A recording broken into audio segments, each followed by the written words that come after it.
In this video, the beat is getting some love. Service, battery, track rod end boots, throttle cable, fuel filter, painting, straightening the steering wheel, and finishing up with going to a car show. So stay tuned!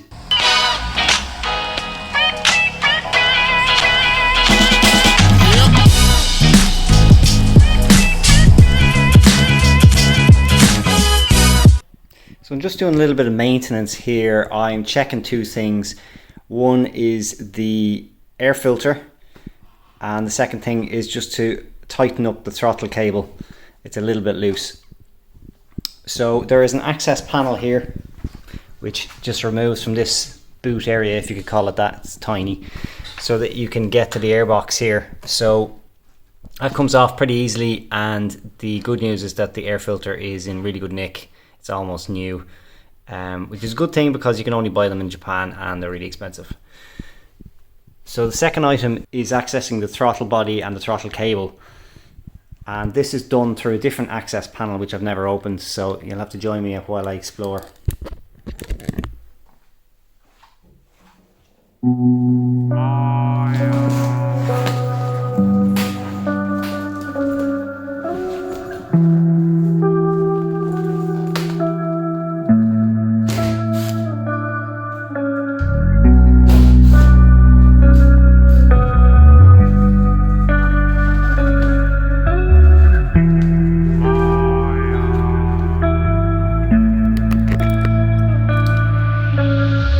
There she is in all her glory.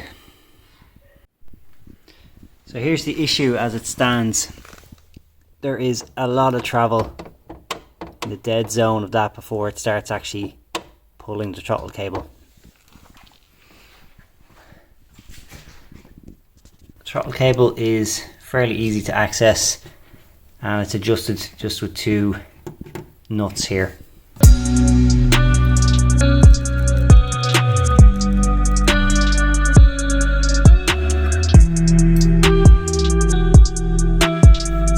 So most of the slack has been taken out now. There is still a bit of kind of side to side slack, which I think is down to the wear on this pin here and where it goes through the bracket.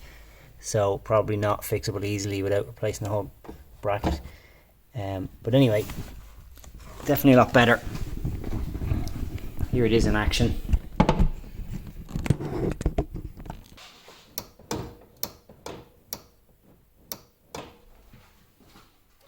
Clicking at the end, so I know it's definitely hitting the stop.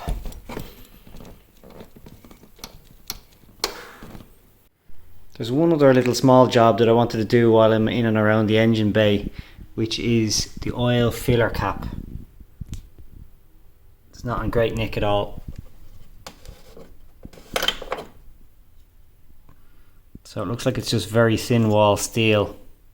So I'll see if I can clean this up. So nothing gets in there. I'll just stick one of my old MX5 gear knobs.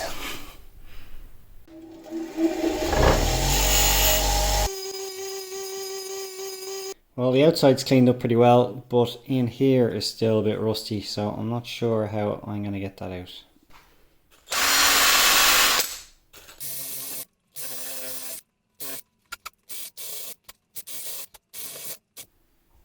It's looking pretty good now. Just need to protect this raw metal. Paint it with something. Here's the top quality paint I'm using for the oil cap. From Aldi. And here's the final result. Not bad for a brush on.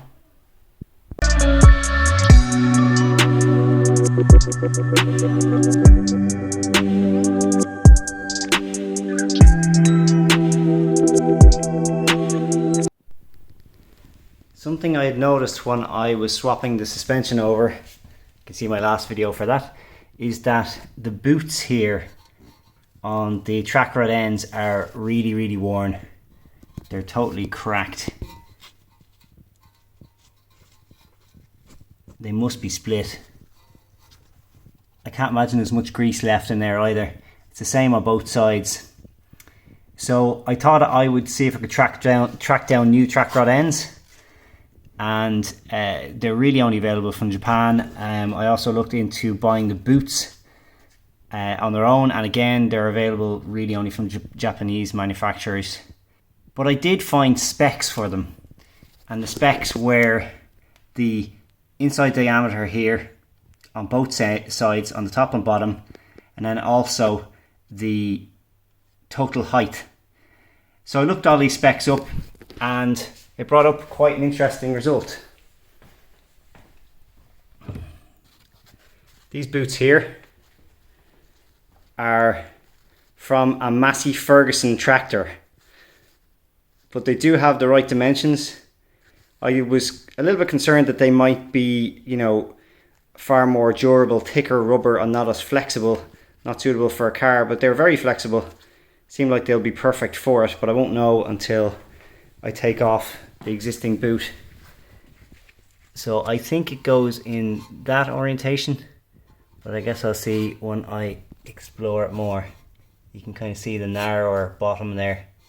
If this ends up working, I'll put the details for where I sourced this from an Irish supplier, but you can buy them in the UK and all over the world, in America as well, from this particular manufacturer. I'll put a link into the description of the video. Another benefit to doing this job is it'll give me the opportunity to address this issue that I've been having with the steering wheel, where the wheels are pointed straight but the steering wheel is a few degrees off to the anti-clockwise side. Need to move it clockwise. So I should be able to do that by adjusting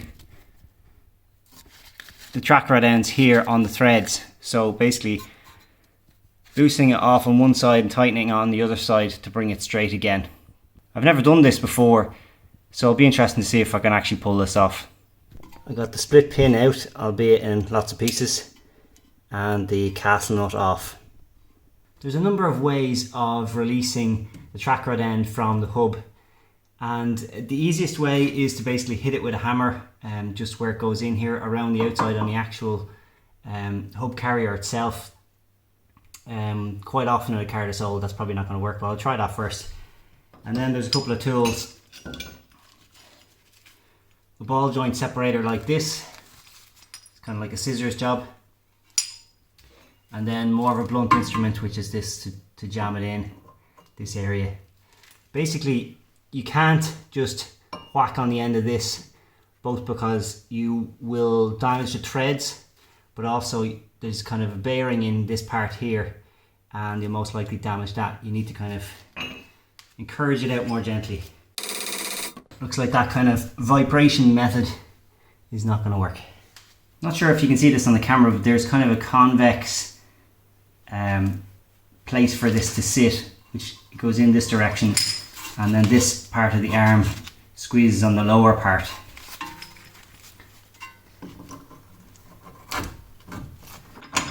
Okay, that slots on nicely, so I'd say this is going to work. So this is a brand new tool, so I'm actually just going to put a little bit of grease here on the threads.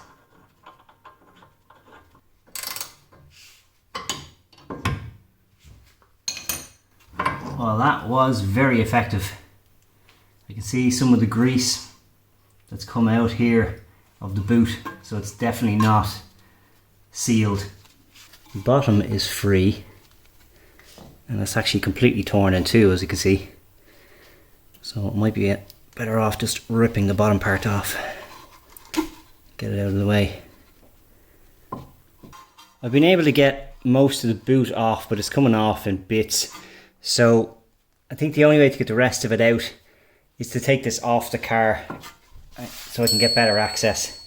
So I'm just going to count the turns here when I'm taking it off.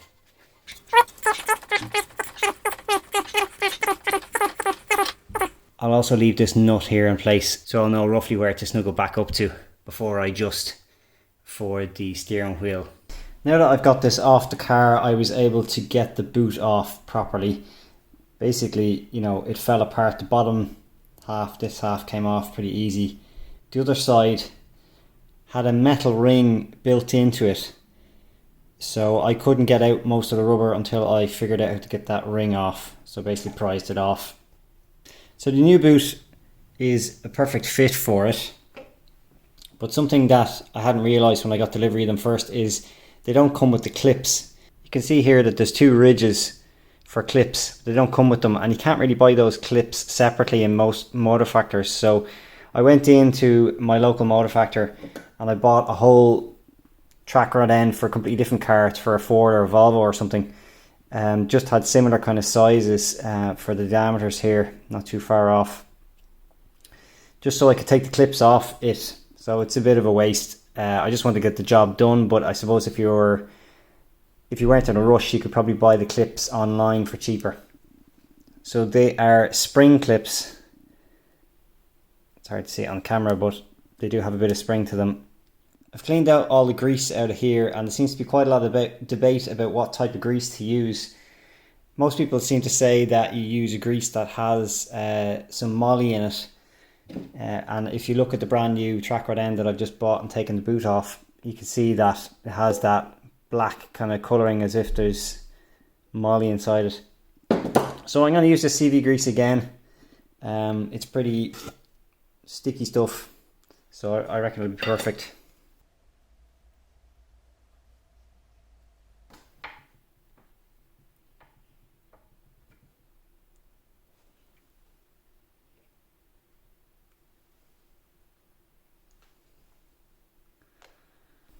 Clips were a bit tricky, but they're on. The boots are back on and the castle nut and split pin is ready to go in. But before I do that, I want to see if I can align the steering wheel. So I'm just trying to figure this out in my head. Currently going down the road, it's a little bit off to one side like that. If I make the steering wheel straight, it actually makes the car turn to the right a tiny bit. So I want to bring these wheels turn to the left. This is at the back here. So to make it turn to the left, I have to make that longer. So I guess I'll just do one twist and see if that makes enough of a difference. Okay. So I'm just going to wind this one out. Decided to do 2 turns because it seems like one is only a tiny amount.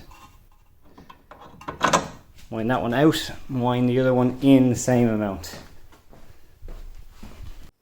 Okay, I've now slackened off this nut so I can wind it in 2 turns.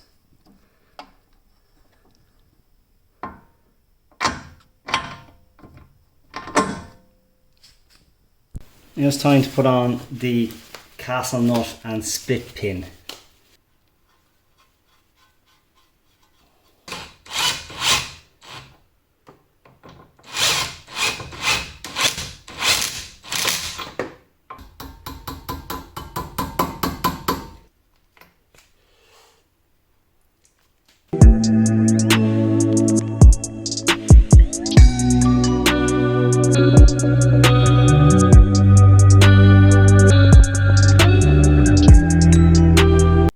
Steering wheel is straight.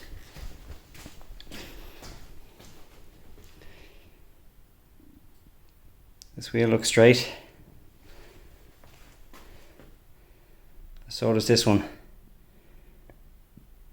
So visually it looks like it worked, but I guess the proof will be when I get it out on the road. After putting it all back together, I'm not sure you really need those clips, to be honest. The actual rubber boots are so compressed that I think they would be held in place anyway. But I get it's no harm, but you could probably do without them. Another job I want to tackle is the battery. I noticed the other day when I was charging it that there was quite a lot of kind of fizzing noise coming out of the battery itself. This is the battery charger that I use. Every time I park the car here in the garage, I hook up this C-Tech charger. It's worked really well for a good few years for me on the MX-5. So I thought maybe it was an issue with the charger, but I'm pretty sure it's not. The battery itself felt really, really hot, and there was actually some of the fluid was starting to bubble out of the top here. So even though the voltage is still good on this, I'm just not convinced it's safe. So I decided to go for this Yuasa battery, which is the YBX 5054. The benefit of this one is it has more cold cranking amps and more amp hours as well. So definitely a good thing. The only thing that's different about these batteries, other than being a pretty small form factor, is it has these smaller terminals on it. So I think these are called T1 terminals, where most cars have a T3, so you just have to be careful when you're buying them that you pick the right one.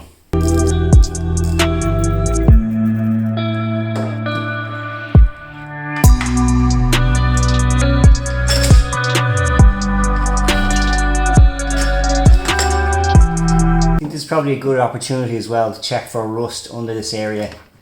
The battery box itself seems really clean, so hopefully underneath it there's no issues.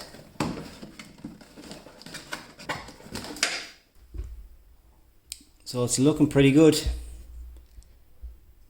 A couple of tiny rust spots, so I'll probably just treat them now before I put the new battery in.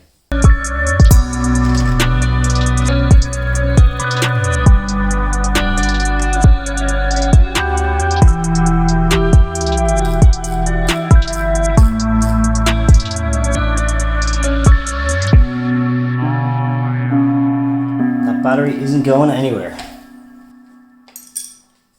It's time for a little service on the beat. Oil change, oil filter, spark plugs.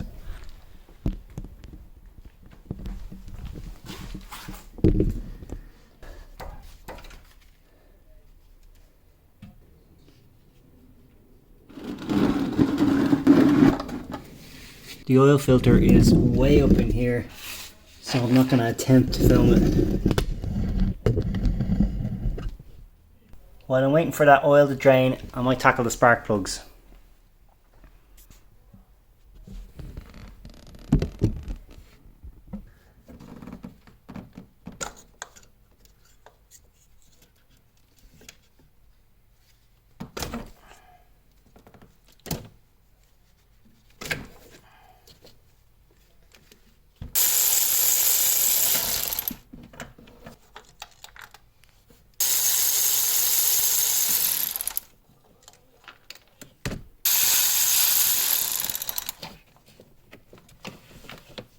The exact same NGK spark plug is going in. It's the BKR 6E11.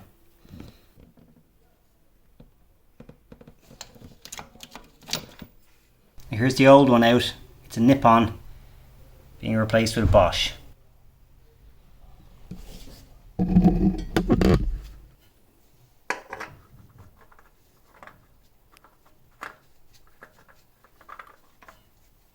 And tighten the sump plug to 40 Newton meters.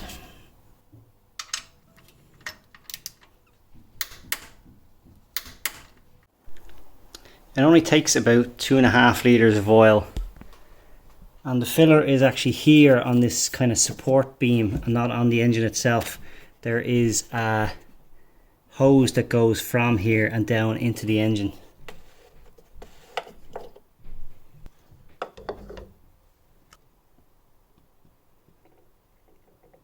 The oil grade for this is a 5W30 fully synthetic. Last part of the service here will be the fuel filter, which is just located here in the engine bay. Getting this filter from Japan is super expensive. They're like 70 or 80 euro or something ridiculous like that. So if you're a bit more creative with it, you can find out that a lot of the Honda filters from the same era were pretty similar. The Integra, I think from 1991 is similar as well. So the one I'm using here is a Fram unit. It's called a G6535. Hopefully it works. These prongs are in a slightly different orientation, but the lines have flexibility, so it should be fine. I did a lot of research on this and I found a lot of filters that seem to fit, so I'll list all of the codes here. So there's just one clamp holding on this fuel filter. It's got a 10mm nut just at the back. And once you get that off, you can do it the proper way and disconnect the pump, the electrical connector on it, and then turn the engine over, and it should relieve the fuel pressure before you disconnect these lines. Or else you can do it the quick and dirty way, which is basically just to disconnect these pressurized fuel lines, and fuel will spill all over the shop, but that's what I'm going to go for. Might actually be easier to disconnect the lines first before I take this clamp off, just so I can get some leverage on it. You can see there's quite a lot of flex in the bracket that holds this to the car, so I'm just going to support it by prising it against this side of the filter with a screwdriver, just so it doesn't bend the bracket. I'm guessing these are going to be on pretty tight. I'm also going to put on some goggles so I don't get petrol in the eye. Okay, that wasn't too bad. A little bit splashed out, but not too much.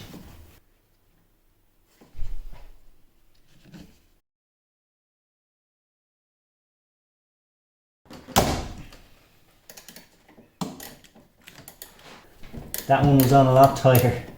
And now to take the bracket off.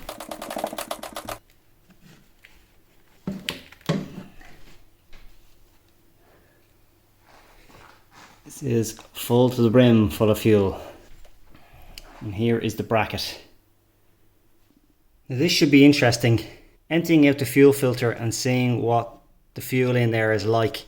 I've seen a few people do this and it's really brown, black kind of stuff. So this will show me how long ago it is since this was replaced.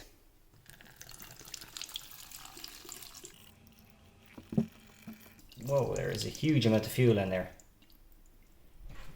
It looks like this plastic container has a seal on it, which is not containing it, and it's going everywhere.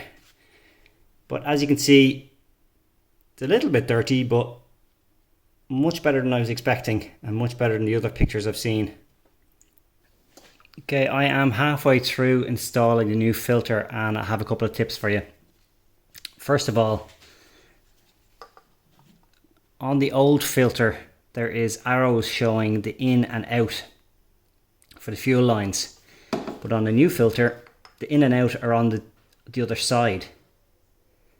So basically, I'm going to need to use that filter and that orientation to match the in and out. The second thing is this bracket here. It's incredibly difficult to get that bracket in place when the filter is in there.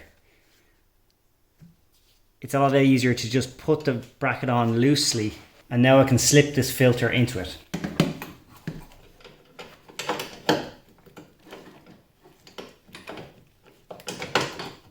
Like that, and now tighten it up. Okay, the new filter is in and all tightened up. I'm just going to prime the fuel pump, and I'll keep an eye on this. No leaks so far. I'll do it another couple of times.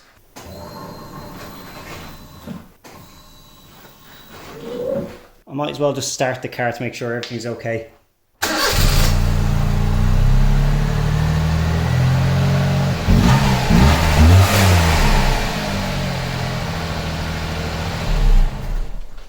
All looks good, completely dry.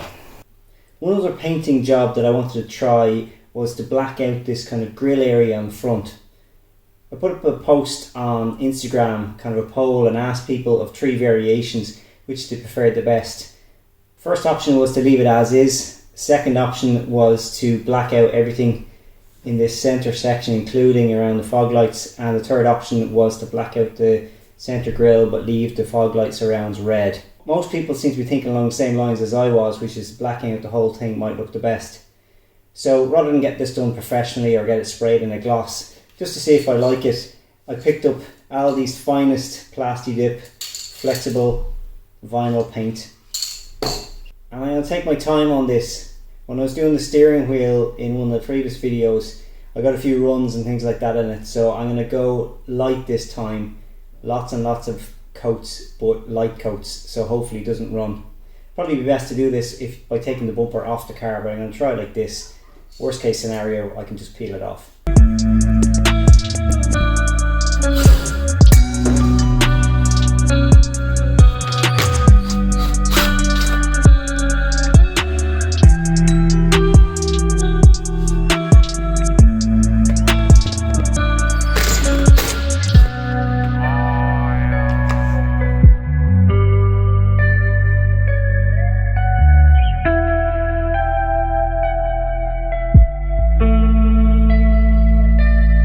Ready for painting.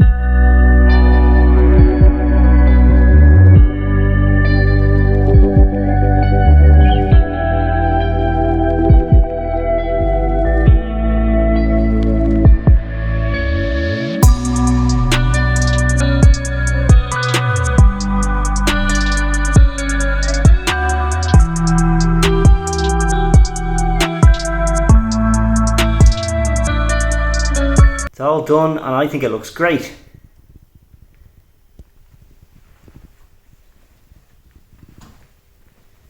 Really gives some definition to the front end.